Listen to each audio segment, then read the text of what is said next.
आप सब लोगों का स्वागत है। जीएसटी लागू करने से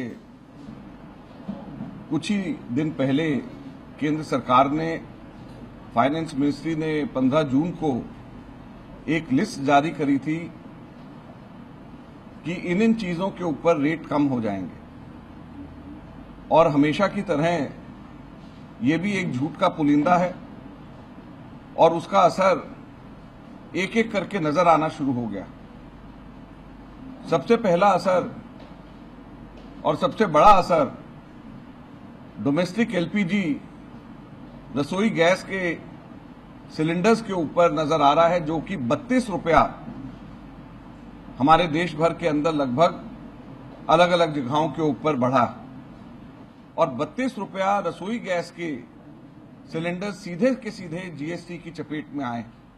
यही नहीं, मैं कुछ और एक चीजें मोटी मोटी पढ़ करके बताना चाहता हूं, जो कि सरकार ने कहा कुछ और था अपने सर्कुलर के अंदर और वास्तविक तौर के ऊपर जमीन पे कुछ और है।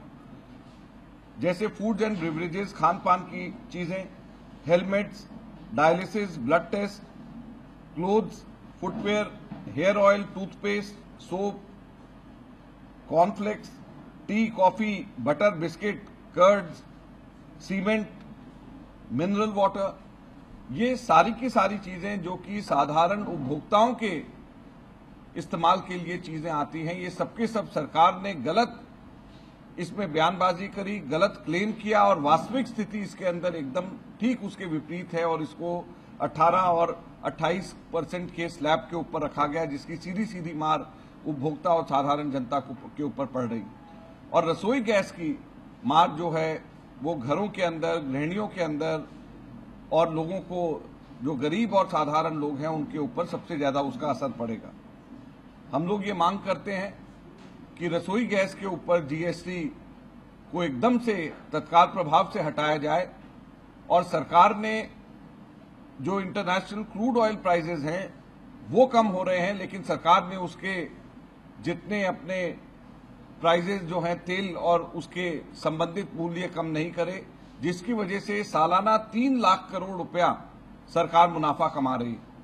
तो एक तरफ तो सरकार 3 लाख करोड़ रुपया मुनाफा इससे कमा रही है, और दूसरी तरफ इसके ऊपर जीएसटी की दोहरी मार हमारे घरों के अंदर, हमारे किचन में, हमारे गृहिणियों पे, साधारण परिवारों पे पड़ रही है।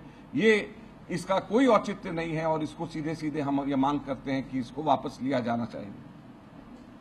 तीसरा, एक और बहुत महत्वपूर्ण कल जो घोषणा करी सरकार ने कि स्मॉल सेविंग्स स्कीम्स जो अलग अलग हैं, जैसे पब्लिक प्रोविडेंट फंड है, नेशनल सेविंग सर्टिफिकेट है, किसान विकास पत्र है, सीनियर सिटीजन सेविंग स्कीम है, सुकन्या समृद्धि योजना है, इस सब के अंदर जो है जहां पे इंटरेस्ट रेट्स को कम कर दिया गया है, तो ये एक बहुत बड़ा झटका हमारे स्मॉल सेविंग स्कीम्स के अंदर, जो इंटरेस्ट रेट कम करके जो साधारण लोग और खासतौर के ऊपर गरीब लोग और प्रोविडेंट फंड, जो मजदूर लोग, जो जिनका पैसा पब्लिक प्रोविडेंट फंड के अंदर लगता है, इन सब लोगों के ऊपर मार पड़ी है। और यह भी बहुत गलत है। एक तरफ सरकार जीएसटी के माध्यम से ज्यादा टैक्सेस इकट्ठा करना चाहती है, एक तरफ से सरकार जो क्रूड ऑयल प्राइसेस हैं उसको कम, उसके अनुपात में कम करके, प्राइसेस कम ना करके अपने खजाने भरना चाहती है, और दूसरी तरफ साधारण जनता के पेट के ऊपर लात और उनकी सेविंग्स के ऊपर लात पड़ रही है। ये बहुत गलत है। हमारा तो ये मानना है कि अब जीएसटी का मतलब, जब सेविंग स्कीम के ऊपर हमला हुआ है, तो उसका मतलब ये भी निकलता है कि गई सेविंग्स तुम्हारी। जीएसटी का मतलब इससे अगर जोड़ करके देखा जाए तो गई सेविंग्स तुम्हारी ही इसका मतलब निकलता है, और इसका कोई मतलब नहीं निकलता। तो ये 3 मुख्य बातों के ऊपर हमने आज आपको यहाँ पे आमंत्रित किया है। कुछ अगर प्रश्न आपको पूछना है तो बेशक आप पूछ सकते हैं।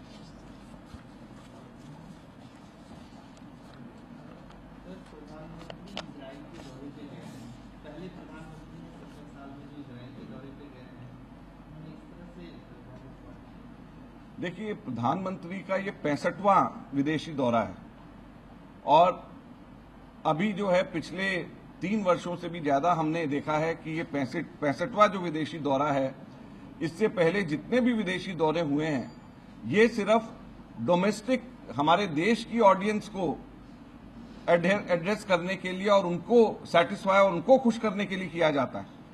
64 इससे पहले के हमारे विदेशी दौरे जो प्रधानमंत्री के हुए हैं उससे देश को कोई फायदा किसी भी तरीके से नहीं हुआ।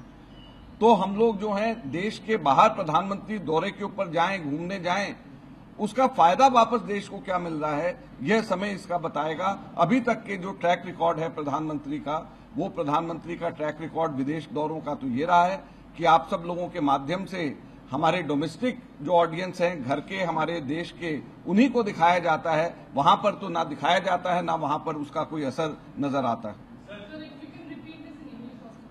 Well, this is the 65th visit of Prime Minister to a foreign country in the last more than 3 years.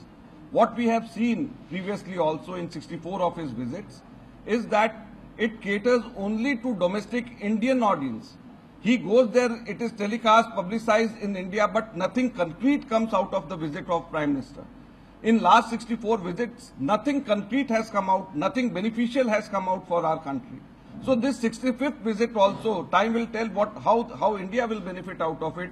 But if you look at the track record of Mr. Modi in last 64 of his visits in last more than 3 years, India has not benefited a bit out of his foreign visits. It is just a show which is shown to the people of this country, nothing more than that.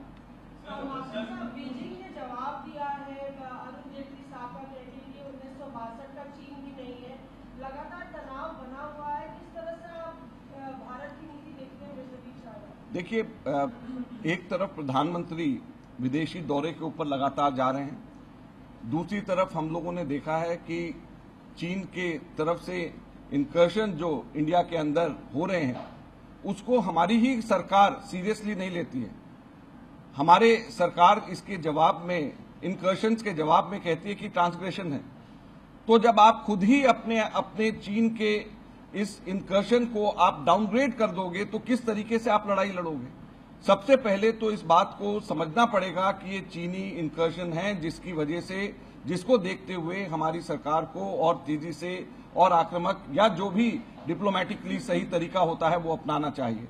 लेकिन हमारी सरकार इसको incursion मानने को तैयार नहीं है, इसको ट्रांसग्रेशन मानती है। और हमारे यही नहीं कि अभी इस बात को है, राजनाथ सिंह जी ने भी एक बार पहले ये इस बात को माना ही नहीं कि चीनी सेना इतनी दूर यहां पर आ गई, हेलीकॉप्टर के माध्यम से हमारे देश की टेरिटरी में आ जाते हैं। और इस तरीके से जो होता है, हमारी सरकार ने इसको कभी भी, सबसे पहले तो गंभीरता से मानना चाहिए हमारी सरकार को जो चीन कर रही है।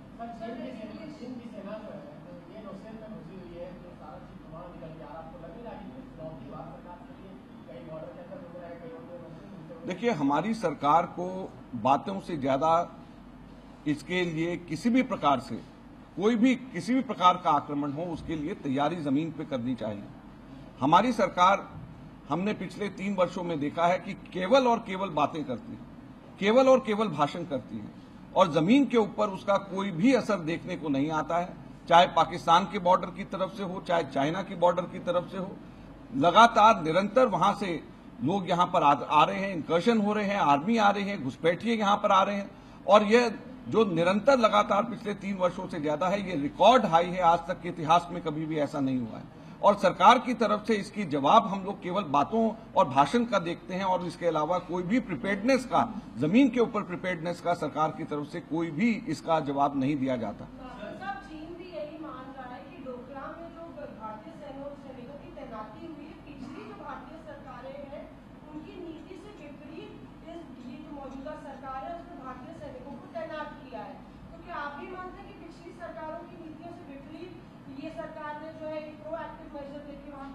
अगर प्रोएक्टिव मेजर हो रहा होता तो इंकर्शंस इतने नहीं होते। अगर प्रोएक्टिव मेजर हो रहा होता तो माउंटेन के ऊपर हमारी और बढ़ोतरी के लिए जिस तरीके से बजट जो एलोकेशंस उस वक्त किए गए थे हमारे आर्म फोर्सेस के लिए, उसका पैसा खर्च होता, जो कि इस सरकार ने पैसा खर्च नहीं किया है।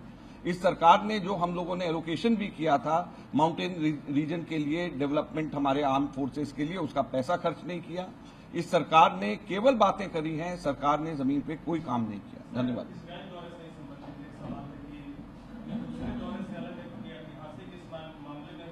सरकार जब भी आती है, इस राज्य से हम गरीब होते हैं और यूपीए या कांग्रेस सरकार रही है तो अरब देश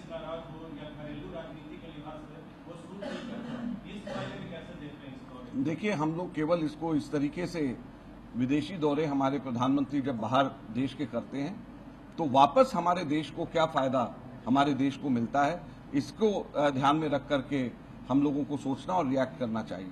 और हमारा ये कहना है कि इससे पहले जितने भी दौरे प्रधानमंत्री के हुए हैं, हमारे देश को कोई फायदा नहीं हुआ, हमारे देश के अंदर इन्वेस्टमेंट्स उस तरीके से नहीं आई, हमारे पड़ोसी मुल्कों के साथ में हमारे संबंध पहले से और ज्यादा खराब हो रहे हैं। तो किस प्रकार की विदेश नीति है जब हमारी विदेश नीति ऐसी है कि प्रधानमंत्री केवल दौरे करते जा रहे हैं, हमारे यहाँ पे इन्वेस्टमेंट्स नहीं हो रही हैं, हमारे यहाँ पर एम्प्लॉयमेंट जनरेशन नहीं हो रही है विदेशियों के विदेश दौरों से संबंधित, हमारे यहाँ पर पड़ोसी मुल्कों के साथ हमारे संबंध निरंतर खराब इतने होते जा रहे हैं कि लगातार इंस्कर्शंस हो रहे हैं। तो किस प्रकार की विदेश नीति है? सिर्फ दौरों की विदेश नीति नहीं होनी चाहिए, कंक्रीट फायदा हमारे देश को मिलना चाहिए जो अभी तक के प्रधानमंत्री की विदेश नीति और विदेश यात्राओं से भारत को नहीं मिल रहा है। धन्यवाद।